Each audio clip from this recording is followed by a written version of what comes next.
Apple Vision Pro, un objet d'exception qui renferme peut-être l'avenir de nos interfaces, ou pas. Je l'ai testé et vous partage mes impressions ainsi qu'un bon plan pour l'essayer gratuitement.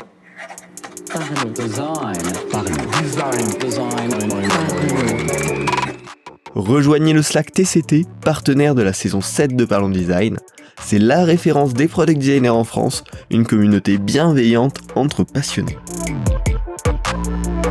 Salut, c'est Romain Pinchena, bienvenue dans Parlons Design pour parler découverte de l'Apple Vision Pro, qu'est-ce qui est hyper impressionnant, qu'est-ce qui pose des questions, et enfin la petite astuce pour pouvoir tester cet Apple Vision Pro gratuitement, efficacement. Moi j'ai eu le droit à 30 minutes de découverte du Vision Pro, c'est l'ordinateur spatial d'Apple, ils sont très stricts sur le nom, j'ai dit à un moment casque, bandeau, ils n'ont pas apprécié du tout, c'est vraiment l'Apple Vision Pro. Signature d'Apple d'avoir des mots très propriétaires, très marquants, qui viennent appliquer la marque. C'est pour ça qu'aujourd'hui tout le monde dit un iPhone quand on parle d'un iPhone et pas un téléphone portable, ou un Mac quand on parle d'un MacBook et pas un ordinateur. Et donc ils appliquent clairement la même méthode sur l'Apple Vision Pro. Alors globalement, c'est un outil de réalité augmentée qui aurait pour destination, en tout cas de la façon dont c'est présenté aujourd'hui, à remplacer l'ordinateur. Concrètement, ça prend la forme, attention, il faut pas le dire, ça va pas leur plaire, mais d'un masque à porter sur la tête. Et donc, on a les yeux dans ce masque-là. Et à travers, on va voir la réalité physique, le vrai monde qui nous entoure, qui sont retransmis par des caméras, plus des éléments numériques, des éléments digitaux, qui vont pouvoir s'ajouter dans notre environnement pour vraiment faire un peu un monde de film, un monde de science-fiction où on voit le monde qui nous entoure, mais aussi des interfaces numériques qui peuvent être un petit peu n'importe où et avec lesquelles on peut interagir. Là, ils ont été très innovants sur le moyen d'interaction. Les yeux, ce qu'on regarde, nous sert de pointeur. Donc en fait, si je veux cliquer sur un bouton, il suffit que je le regarde et il est automatiquement sélectionné. Et si je veux cliquer, si je veux sélectionner l'élément, il suffit de taper mon pouce et le doigt qui a à côté, l'annulaire, je crois, pour sélectionner l'élément. Et ça, avec la main droite ou avec la main gauche. Pas forcément dans le champ de vision, on peut l'avoir juste posé sur un accoudoir, posé sur notre jambe, et ça va venir marcher pour sélectionner. Donc nos yeux sont le pointeur, nos doigts sont le sélecteur, le clic. Alors, avec tout ça, ce qui est impressionnant déjà, on va commencer par lister tout ça, c'est en termes d'interaction. La navigation par les yeux, c'est extrêmement naturel, c'est-à-dire qu'en 1 minute, vraiment, on l'a adopté. Même dès la première seconde, on l'a adopté. La première chose qu'on m'a demandé de cliquer, je me suis rendu compte que je l'avais déjà sélectionné parce que notre cerveau réfléchit comme ça. On veut faire une action, on regarde la chose en question et on interagit avec. Donc c'est extrêmement naturel. Et la navigation, on va taper ses deux doigts pour sélectionner l'élément, fonctionne plutôt bien. Moi, c'est vrai que j'avais vraiment posé ma main sur mes jambes, donc vraiment loin de mon champ de vision, et ça le détectait dans 95% des cas. Là où ça marchait un peu moins bien, c'est si j'avais mes deux mains très proches. Là, ça galérait un petit peu plus, mais globalement, le fonctionnement est hyper intéressant. Ce qui est d'autant plus impressionnant, c'est que si on rapproche une interface de nous, donc par exemple ma fenêtre Safari, mon navigateur web, je peux le poser très loin et avoir un très grand écran, mais je peux aussi le poser très proche de moi dans l'espace. Et dans ce cas-là, je vais pouvoir directement taper avec mon doigt, comme si c'était un iPad par exemple, comme si c'était une tablette, et interagir directement avec l'écran. Ça aurait pu être hyper perturbant parce que du coup on touche quelque chose qui dans notre champ de vision existe mais dans le vrai monde n'existe pas, mais ils ont extrêmement bien travaillé le feedback pour donner une impression de réalité physique et je me suis complètement fait prendre au jeu. C'est-à-dire que cette interface que je vois à travers le Vision Pro, mais qui n'existe pas dans la réalité, quand je pose mon doigt dessus, je vois une espèce d'ombre, j'ai un petit peu l'impression que je pousse la fenêtre, et du coup, mon cerveau est complètement pris, en fait, et a complètement l'impression de réellement cliquer sur quelque chose. Donc ça a été hyper impressionnant. Il y a même un petit feedback audio qui renforce cet aspect de toucher, et ça fonctionne extrêmement bien. Le deuxième point impressionnant, c'est la qualité des expériences immersives. Il montre des films, il montre du sport, il montre des photos, vidéos prises avec l'iPhone ou le Vision Pro. Et on est vraiment immergé dans le monde 3D de manière impressionnante. Il y a notamment, dans la démo que j'ai pu tester, une vidéo où on voit un gâteau avec des enfants qui soufflent leurs bougies, et on a vraiment, de manière très précise, hein, l'impression d'être dans le vrai monde, dans la scène. Et donc pour transmettre des émotions, c'est extrêmement fort. Ils font des démos aussi avec des matchs de basket, avec des matchs de foot, avec une personne qui marche sur une corde entre deux montagnes, et quand la personne chute, alors qu'elle est en train de marcher sur cette corde entre les deux montagnes, on a vraiment l'envie d'aller la récupérer, d'aller l'attraper, parce que l'illusion est parfaite. L'illusion est excellente. Donc pour cet aspect immersif, c'est très très fort.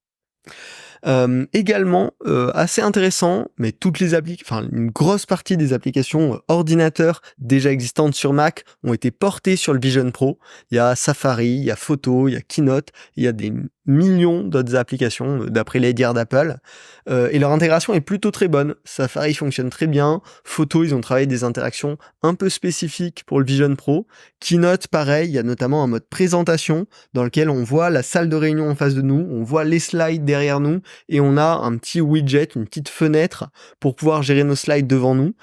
C'est très bien, c'est très qualitatif globalement, donc rien à dire là-dessus, et assez porteur.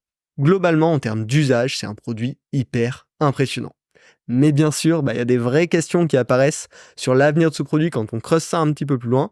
Mais avant d'en parler, petite pause, car cet épisode est sponsorisé par usertesting.com, la solution de collecte de retours utilisateurs et d'insights clients. User Testing, ça vous permet de comprendre les besoins de vos audiences et les irritants présents dans vos parcours utilisateurs. Très versatile, vous pouvez réaliser ces tests sur plein de plateformes, sites, applications, maquettes directement dans Figma, un jeu vidéo, ou même peut-être bientôt sur le Vision Pro. Grâce aux insights de User Testing, vous comprendrez ce dont vos utilisateurs et clients ont besoin et pourrez alors prendre les meilleures décisions pour vos interfaces. Fini pour ce petit instant sponsor. Maintenant, qu'est-ce qui est décevant ou intriguant sur ce Vision Pro? Car oui, il y a aussi encore des petits problèmes. Alors, la première chose, moi, qui m'a un peu déçu, c'est la qualité du pass-through. Donc, le fait de voir qu'à travers l'écran, on voit le monde extérieur. C'est bien ça le premier petit problème, c'est qu'on voit directement, on perçoit directement que c'est un écran et que c'est pas la vraie vie. Les personnes qu'on voit à travers cet écran, qui nous donnent l'illusion de voir le vrai monde, malgré tout, elles restent un poil pixelisées, et clairement, on n'a pas la vraie définition de notre vraie vue, et du coup, on s'en rend très vite compte. Alors, c'est pas forcément un problème, hein. À l'usage, c'est pas du tout gênant, et pour le coup, il n'y a pas du tout de latence, on arrive complètement à se déplacer, et ça, c'est très naturel, mais on arrive complètement à faire la différence entre le vrai monde et le vrai monde à travers le Vision Pro. Donc c'est peut-être quelque chose qui sera amélioré à l'avenir. À la limite, c'est peut-être aussi une feature, parce que pouvoir faire la différence entre le vrai monde et le vrai monde à travers le Vision Pro, ça peut être aussi un raccord à la réalité. Mais aujourd'hui, c'est pas encore ça. Et le problème, à mon sens, ne vient pas de l'écran, parce qu'on voit dans les expériences immersives que la qualité est incroyable, mais vient plutôt des caméras qui, pour l'instant, permettent pas de récupérer un flux vidéo assez haute qualité pour que ça fasse cet effet complètement naturel, complètement transparent. Le deuxième point qui porte à question, c'est le poids du produit et le risque pour les yeux. On a donc un produit qui fait quand même un certain poids, on le ressent sur sa nuque. Sur un test de 30 minutes, ça n'a pas été du tout gênant, mais il y a des questions à se poser sur un usage plus prolongé de 4, 6 ou 8 heures, comme on pourrait l'avoir sur une journée de travail. Et il y a aussi la question de se dire, on a un écran extrêmement proche des yeux, est-ce que sur le long terme, ça risque pas de poser des problématiques? Alors je suis clairement pas expert sur le sujet, mais il y a clairement des questions sur cet usage de longue haleine, sur le long terme, comment ça va fonctionner. Et enfin, surtout la troisième question, qui pour moi m'intrigue vraiment, c'est à quel point c'est utile pour la productivité. On a vu, et c'est ce que je vous ai raconté dans ce podcast, les usages nouveaux sur le loisir, la découverte, ils sont incroyables. Vraiment, il n'y a pas d'autre mot. Mais sur la productivité, Keynote, c'est marrant d'être dans une fausse salle de meeting, etc. Pour autant, ça n'a pas changé ma productivité. Le clavier intégré, il n'est pas suffisant pour de la productivité.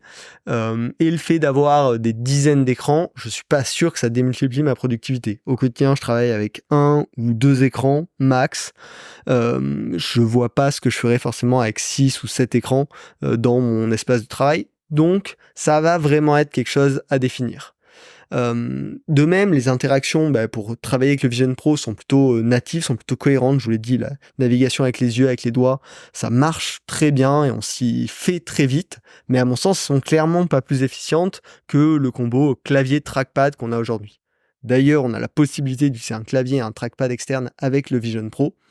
Mais dans ce cas-là, je vois pas forcément le gros intérêt, en tout cas la grosse différence par rapport à utiliser mon ordi où il y a déjà un clavier, un trackpad, un bon écran et que je peux transporter partout plus facilement sans avoir quelque chose sur la tête. Donc voilà, est-ce que l'avenir de cet appareil, c'est uniquement le loisir, le divertissement ? Ça, à mon sens, c'est pas ce que veut Apple, parce que le marché du divertissement, c'est quand même un marché qui est très sensible au prix. Là, sur ce premier Vision Pro, on est à 3 999 €, donc c'est clairement pas de l'entrée de gamme. Il va encore falloir creuser en tout cas sur les usages de productivité, sur son usage sur une période prolongée, sur les applications qui sont disponibles à l'intérieur et qu'est-ce qu'on gagne par rapport à l'utiliser uniquement sur un Mac ou sur un ordinateur. Et là-dessus, ça mérite de le tester et de creuser ça plus en détail. D'ailleurs, si vous voulez le tester, j'ai une bonne nouvelle, c'est que c'est extrêmement simple. Il suffit de se rendre sur le site d'Apple et de réserver une démo dans un Apple Store. C'est des créneaux de 30 minutes dans l'Apple Store de votre choix. Il y avait pas mal de disponibilité, moi, au moment où j'ai commencé à creuser ça. Donc j'ai pu réserver un créneau 2 jours plus tard, à un horaire qui m'arrangeait sur la pause déjeuner. Mais clairement, j'aurais pu le tester dans l'après-midi si j'avais été disponible dans l'après-midi. Et il n'y a aucune obligation d'achat lorsqu'on demande cette démo. D'ailleurs, les conseillers ne forcent pas du tout la main à l'achat. Et donc, voilà, moi j'ai dit que je venais pour tester, que j'étais designer, que ça m'intéressait comme sujet, comme outil. Je l'ai testé. À la fin, ils m'ont dit, si vous voulez, c'est disponible en magasin, mais pourtant, je suis quand même quelqu'un de plutôt sensible, où je me sens pas à l'aise quand on me force un petit peu la main à acheter quelque chose, et j'ai pas eu du tout ce ressenti-là. Donc voilà, je dis, c'est quand même un certain prix. Ça m'intéresse d'expérimenter, de tester pour mon métier, mais je suis pas sûr que je sois encore prêt à passer à ce genre d'appareil. Et ça a été complètement OK, donc soyez pas stressés sur cet aspect-là. Ils savent qu'il y a beaucoup de monde qui vont venir tester, et notamment quand vous dites que vous venez des métiers du design ou du développement, ils en ont vu pas mal quand même de gens comme nous qui sont passés pour essayer, donc ils comprennent tout à fait. Il y a une autre possibilité, il y a un simulateur sur Xcode, qui est l'application pour développer des apps sur l'environnement Apple, qui permet de simuler un Vision Pro sur l'écran de Mac, mais forcément, vous n'aurez pas du tout la vraie expérience. Mais ça peut aussi être quelque chose d'intéressant si vous voulez tester, par exemple, votre propre app directement sur le Vision Pro sans avoir à vous déplacer. Bref, c'est clairement une occasion en or pour les amoureux des interactions que je pense on est en général en tant que designer. Le Vision Pro, c'est quand même une nouvelle possibilité numérique assez incroyable, un produit technologiquement incroyable, très largement au-dessus de la concurrence. J'avais pu tester les casques Meta ces dernières années et on était très très loin de cette expérience. Là, elle est extrêmement bien finie, les démos sont extrêmement impressionnantes et vous allez ressortir complètement amoureux de ce produit, en tout cas complètement émerveillé de ce produit. Ensuite, qu'est-ce que ça va devenir à l'avenir ? Est-ce qu'on va vraiment l'utiliser de manière récurrente, quotidienne ? Est-ce que ça va remplacer les ordinateurs ? Est-ce que ça va remplacer les téléphones ? Je ne saurais pas vous le dire, mais c'est justement peut-être notre rôle en partie en tant que designer d'explorer ces usages et de voir ce qu'on peut en faire. J'espère que ça vous a plu. Si c'est le cas, pensez à vous abonner au podcast pour suivre les prochains épisodes. Et si vous voulez toujours être à la page des bons plans, actualités tech, j'ai une petite newsletter gratuite qui s'appelle Partage en Design, dans laquelle je vous partage les meilleurs contenus sur lesquels je tombe. Donc ça peut être le lien pour réserver une démo du Vision Pro, les nouveautés design, des bonnes ressources, des bonnes conférences sur des sujets hyper niches. C'est hyper varié. C'est vraiment ma petite sélection à la main. C'est disponible par email ou par flux RSS pour les amateurs notamment de Feedly. Et donc le lien est en description. On se retrouve la semaine prochaine pour un nouvel épisode de Parlons Design. Salut. Parlons Design. Parlons Design.